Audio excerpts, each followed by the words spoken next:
सरला भाभी भाई से फ़ोन पर बातें कर रही थी। सरला भाभी की बातें सुनकर राशि हक्का बक्का रह गई। दिल इतनी जोरों से धड़क रहा था मानो निकलकर बाहर ही आ जाएगा। आखिर उसके साथ ही ऐसा क्यों होता है कि उसके हर अच्छे काम में बुराई निकाली जाती है। भाभी के कहे शब्द उसके दिलो दिमाग पर प्रहार करते से लग रहे थे। दीदी कंगन और हार के एक सेट के साथ विवाह के स्वागत समारोह का खर्च भी उठा रही है, तो क्या हुआ? खुशी उनकी भी तो बहन है। फिर जीजा जी के पास 2 नंबर का पैसा है, उसे जैसे भी चाहें खर्च करें। हमारी 2 बेटियां हैं, हमें उनके बारे में भी तो सोचना है। सब जमा पूंजी बहन के विवाह में ही खर्च कर दीजिएगा या उनके लिए भी कुछ बचा कर रखिएगा। भाई के साथ हो रही सरला भाभी की बात सुनकर राशि अबाक रह गई थी तथा बिना कुछ कहे राशि अपने कमरे में चली गई। सरला भाभी तो दूसरे घर से आई हैं, लेकिन अमित तो अपना सगा भाई है, उसको तो प्रतिवाद करना चाहिए था। वह तो अपने जीजा के बारे में जानता है। यह ठीक है कि उसके पति उदय एक ऐसे विभाग में सुपरवाइज इंजीनियर हैं जिसमें चुना जाना खोया हुआ खजाना पाने जैसा है, लेकिन सबको एक ही रंग में रंग लेना क्या उचित है? क्या आज वास्तव में सच्चे और ईमानदार लोग रह ही नहीं गए? बाहर वाले इस तरह के आरोप लगाए तो बात समझ में भी आती है, क्योंकि उन्हें तो खुद को अच्छा साबित करने के लिए दूसरों पर कीचड़ उछालना ही है। पर जब अपने ही अपनों को ना समझ पाएं तो बात बर्दाश्त के बाहर हो जाती है। एक मछली सारे तालाब को गंदा कर देती है। आज उसे वह कहावत सचमुच सत्य प्रतीत हो रही थी, वरना उदय का नाम उन्हें जानने वाले लोग आज भी श्रद्धा से लेते हैं। ट्रांसफ़र के साथ भी कभी कभी उनकी शोहरत उनके वहां पहुंचने से पहले ही पहुंच जाया करती है। ऐसा नहीं है कि अपनी ईमानदारी की वजह से उदय को कोई तकलीफ नहीं उठानी पड़ी। बार बार ट्रांसफ़र अपने ही सहयोगियों द्वारा असहयोग सब कुछ तो उन्होंने झेला है। कभी कभी तो उनके सीनियर भी उनसे कह देते थे, भाई तुम्हारे साथ तो काम करना भी आसान नहीं, स्वयं को कुछ तो हालत के साथ बदलना सीखो। पर उदय न जाने किस मिट्टी के बने थे कि उन्होंने बड़ी से बड़ी परेशानियां सही, पर हालात से समझौता नहीं किया और ना ही सच्चाई व ईमानदारी के रास्ते से विचलित हुए। मर्मांतक पीड़ा सहने के बाद अगर कोई समय की धारा के साथ चलने को मजबूर हो जाए तो उसमें उसका नहीं बल्कि परिस्थितियों का दोष होता है। परिस्थितियों को चेतावनी देकर समय की धारा के विपरीत चलने वाले व्यक्ति बिरले ही होते हैं। उदय को उसने हालात से जूझते देखा था। यही कारण था कि उदय जैसे निष्ठावान व्यक्ति के लिए भाभी के वचन राशि को असहनीय पीड़ा पहुंचा गए थे तथा उससे भी ज़्यादा दुख भाई की मौन सहमति पाकर हुआ था। एक समय था जब पति की ईमानदारी पर वह खुद भी चिढ़ जाती थी, खासकर तब जब घर में सरकारी गाड़ी खाली खड़ी हो और उसे रिक्शे से या पैदल बाजार जाना पड़ता था। उसके विरोध करने पर या अपनी दूसरों से तुलना करने पर उदय का एक ही कहना होता, राशि यह मत भूलो कि असली शांति मन की होती है। पैसा तो हाथ का मेल है, जितना भी हो उतना ही कम है, फिर व्यर्थ की आपाधापी क्यों? वैसे भी सरकार से वेतन के रूप में हमें इतना तो मिल ही जाता है कि रोज़मर्रा की ज़रूरत की पूर्ति करने के बाद थोड़ा बचा सकें, और इसी बचत से हम किसी ज़रूरतमंद की सहायता कर सकें तो मन को दुख नहीं प्रसन्नता होनी चाहिए। इंसान को 2 वक्त की रोटी के अलावा और क्या चाहिए? पति की बातें राशि को सदा ही आदर्शवाद से प्रेरित लगती थी। भला अपने खून पसीने की कमाई को दूसरों पर लुटाने की क्या ज़रूरत है, खासकर तब जब वह सहयोगियों की पत्नियों को गहने और कीमती कपड़ों से लदे फदे दिखती और किटी पार्टियों में ड्राई फ्रूट्स के साथ जूस परोसते समय उसकी ओर लक्ष्य कर व्यंग्यात्मक मुस्कान फेंकती। बाद में राशि को लगने लगा कि ऐसी स्त्रियां गलत और सही में भेद नहीं कर पाती हैं। शायद वे यह भी नहीं समझ पाती कि उनका यह दिखावा उस काली कमाई से है जिसे देखना भी भले लोग पाप समझते हैं। राशि के संस्कारी मन ने सदा पति की इस ईमानदारी की दाद दी है। अचानक उसे वह घटना याद आ गई जब उदय के विभाग के ही एक अधिकारी के घर पर छापा पड़ा और तब लाखों रुपए कैश और ज्वेलरी मिलने पर उनकी फजीहत हुई। उसे देखने के बाद तो उसे भी लगने लगा कि ऐसी आपाधापी किस काम की जिसके बाद की किसी को मुंह दिखाने के काबिल ही न रहे।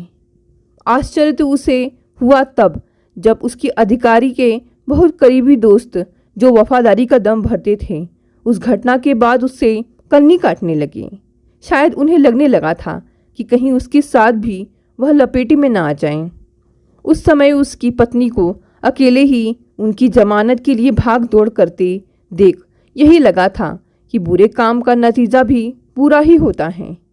आज सरला भाभी की बातें राशि को बेहद व्यथित कर गई। आज उसे दुख इस बात का था कि बाहर वाले उसके अपने घर वाले ही उदय की ईमानदारी पर शक कर रहे हैं, जिनकी जब तब वह सहायता करते हैं। दूसरों से इंसान लड़ भी ले, पर जब अपने ही कीचड़ उछालने लगे तो इंसान जाए भी तो कहाँ जाए। वह तो अच्छा हुआ कि उदय उसके साथ नहीं आए, वरना उनके कानों में भाभी के शब्द पड़ते राशि को नींद नहीं आ रही थी।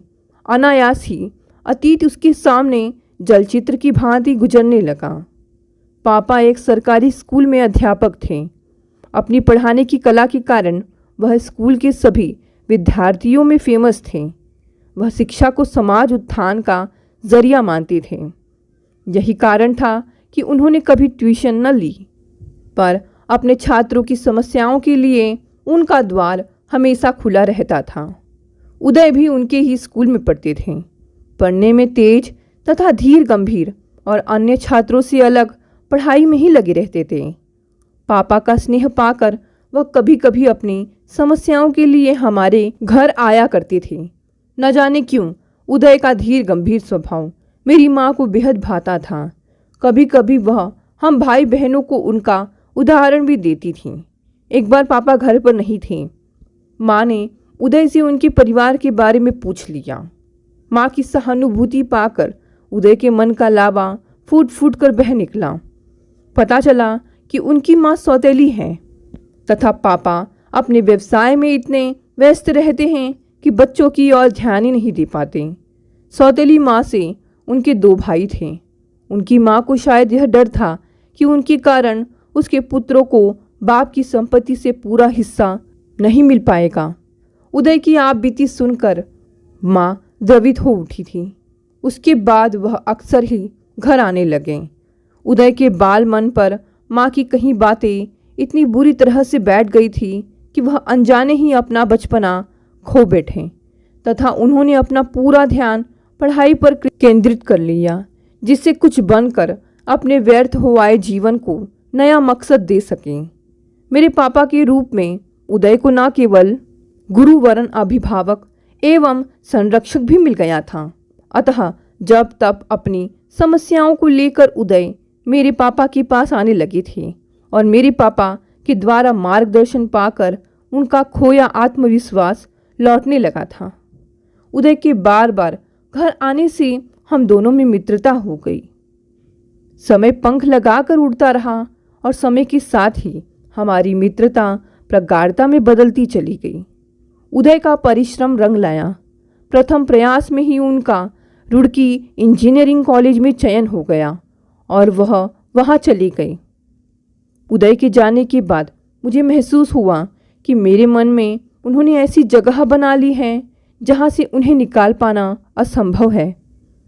पापा को भी मेरी मनोस्थिति का आभास हो चला था, किंतु वह उदय पर दबाव डालकर कोई फैसला नहीं करवाना चाहते थे और यही मत मेरा भी था। रुड़की पहुंचकर उदय ने एक छोटा सा लेटर पापा को लिखा था, जिसमें अपनी पढ़ाई के जिक्र के साथ घर भर की कुशलक्षेम पूछी थी, पर लेटर में कहीं भी मेरा जिक्र नहीं था। इसके बाद भी जो लेटर आते मैं ध्यान से पढ़ती, पर हर बार मुझे निराशा ही मिलती।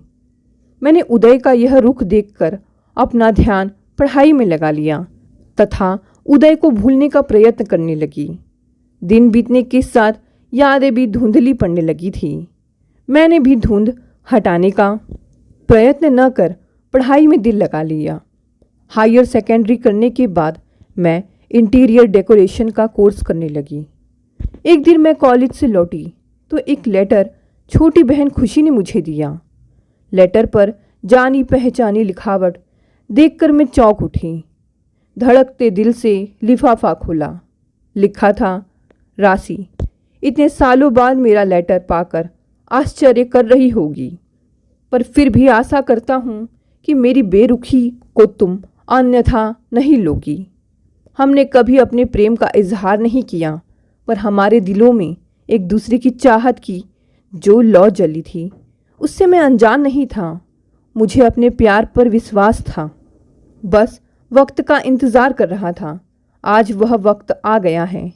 तुम सोच रही होगी कि अगर मैं वास्तव में तुमसे प्यार करता तो इतने सालों तक तुम्हें लेटर क्यों नहीं लिखा। तुम्हारा सोचना सच है, पर उन दिनों मैं इन सब बातों से हटकर अपना पूरा ध्यान पढ़ाई में लगाना चाहता था। मैं तुम्हारे योग्य बनकर ही तुम्हारे साथ आगे बढ़ना चाहता था। अब मेरी पढ़ाई समाप्त हो गई है तथा मुझे अच्छी नौकरी भी मिल गई है। आज ही ज्वाइन करने के लिए जा रहा हूँ। अगर तुम कहो तो अगले सप्ताह आकर पापा से तुम्हारा हाथ मांग लूँ, लेकिन विवाह मैं 1 साल बाद ही करूँगा, क्योंकि तुम तो जानती ही हो कि मेरे पास कुछ भी नहीं है तथा पापा से कुछ भी मांगना या लेना मेरे सिद्धांतों के खिलाफ है। मैं चाहता हूँ कि जब तुम घर में कदम रखो तो घर में कुछ तो हो। घर गृहस्थी का थोड़ा बहुत ज़रूरी सामान जुटाने के बाद ही तुम्हें लेकर आना चाहूँगा। अतः मुझे आशा है कि मेरी भावनाओं का सम्मान करते हुए जहाँ इतना इंतज़ार किया है वहीं कुछ दिन और करोगी, पर यह कदम मैं तुम्हारी स्वीकृति के बाद ही उठाऊँगा। एक लेटर इसी बारे में तुम्हारे पापा को लिख रहा हूँ। अगर इस रिश्ते के लिए तुम तैयार हो तो दूसरा लेटर पापा को दे देना। जब वे चाहेंगे मैं आ जाऊँगा। लेटर पढ़ने के साथ ही मेरे मन के तार झंकृत हो उठे थे। इंतज़ार की एक एक घड़ी काटनी कठिन हो रही थी। पापा को लेटर दिया तो वह भी खुशी से उछल पड़े। घर में सभी खुश थे। इतने योग्य दामाद की तो शायद किसी ने कल्पना भी नहीं की थी। आखिर वह दिन भी आ गया जब सीधे सादे समारोह में मात्र 2 जोड़ी कपड़ों में मैं विदा हो गई। पापा को मुझे सिर्फ 2 जोड़ी कपड़ों में विदा करना अच्छा नहीं लगा, लेकिन उदय की जिद के आगे सब विवश थे। हाँ, मम्मी अपने दामाद के मनोभावों को जानकर गर्व से भर उठी थी। विवाह के कुछ साल बाद ही पापा का निधन हो गया। अमित उस समय मेडिकल में था। खुशी छोटी थी। माँ पर तो जैसे दुखों का पहाड़ ही टूट पड़ा था। पेंशन में देरी के साथ पीएफ का पैसा भी नहीं मिल पाया था। घर खर्च के साथ ही अमित की पढ़ाई का खर्च चलाना माँ के लिए कठिन काम था। तब उदय ने ही माँ की सहायता की थी। दामाद से सहायता लेने पर माँ झिझकती तो उदय कहते, माँ जी, क्या मैं आपका बेटा नहीं हूँ? जब अमित आपके लिए करेगा तो क्या आपको बुरा लगेगा? माँ ने पापा का पैसा मिलने पर जब तब मांगी रकम को लौटाया भी था, पर उदय को उनका ऐसे लौटाना अच्छा नहीं लगा था। उनका कहना था कि ऐसी सहायता से क्या लाभ जिसका हम प्रतिदान चाहें। अतः जब जब भी ऐसा हुआ मैं माँ के द्वारा लौटाई राशि को बैंक खुशी के नाम से जमा करती गई। यह सुझाव भी उदय का ही था। खुशी उसके विवाह के समय केवल 7 वर्ष की थी। उदय ने उसे गोद में खिलाया था।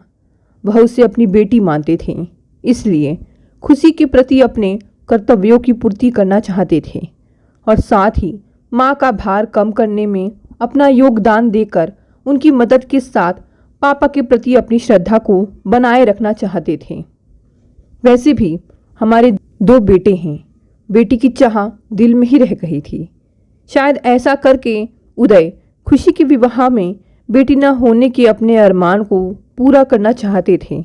माँ की लौटाई रकम से मैंने खुशी के लिए कंगन के साथ हार का एक सेट भी खरीदा था, मगर स्वागत समारोह का खर्च उदय खुशी को अपनी बेटी मानने के कारण कर रहे हैं।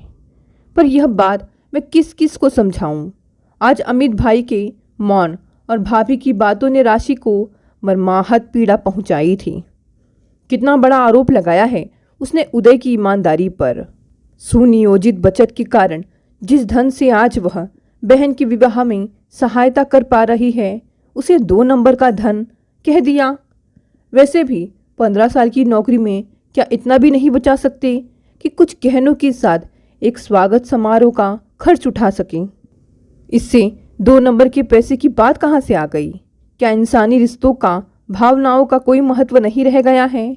निस्वार्थ में लोग इतने अंधे क्यों होते जा रहे हैं कि खुद को सही साबित करने के प्रयास में दूसरों को कटघरे में खड़ा करने में भी उन्हें हिचक नहीं होती। उसका मन किया कि जाकर भाभी की बात का उल्टा जवाब दें, लेकिन भाभी के मन में जो संदेह का कीड़ा कुलबुला रहा है, वह क्या उसके प्रतिरोध करने भर से दूर हो जाएगा? नहीं, वह अपनी तरफ से कोई सफाई पेश नहीं करेगी। यदि इंसान सही है और निस्वार्थ भाव से कर्म में लगा है तो देर सवेर सच्चाई दुनिया के सामने आ ही जाएगी। अचानक राशि ने एक निर्णय लिया कि खुशी के विवाह के बाद वह इस घर से नाता तोड़ लेगी। जहां उसे तथा उसके पति को मान सम्मान नहीं मिलता, वह आने से क्या लाभ? उसने बड़ी बहन का कर्तव्य निभा दिया।